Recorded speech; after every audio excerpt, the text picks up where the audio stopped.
I had lost my job in the middle of winter, a victim of downsizing no one could explain. The first night I came home empty-handed. I tried to hide the panic in my voice, but she saw it anyway.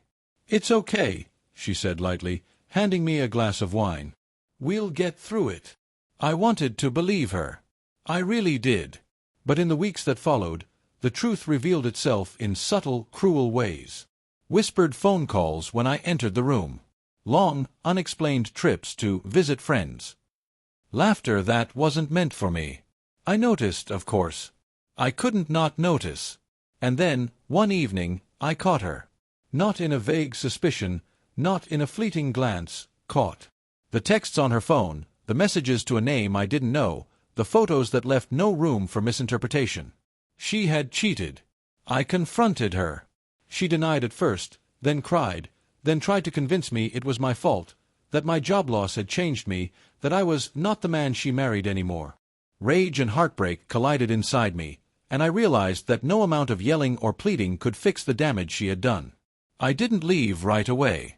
I didn't react in the way she expected. Instead, I stepped back. I let her enjoy the temporary thrill of power, the thrill of thinking she had destroyed me. I continued to live, quietly rebuilding my life piece by piece, while she assumed she had one. Months passed. I found small victories first, a new job that respected me, friends I had neglected, evenings where I could finally breathe without her whispers in the background. I grew stronger, not by anger, but by patience and self-restoration. She began to notice the change. Her words, once sharp and taunting, lost their sting. Invitations she thought would lure me back were met with polite refusals. Attempts to manipulate me fell flat.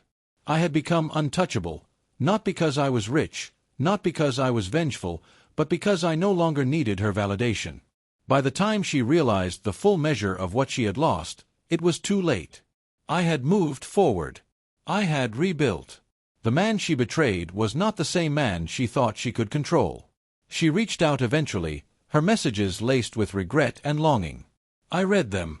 I felt the brief sting of nostalgia, but I didn't respond.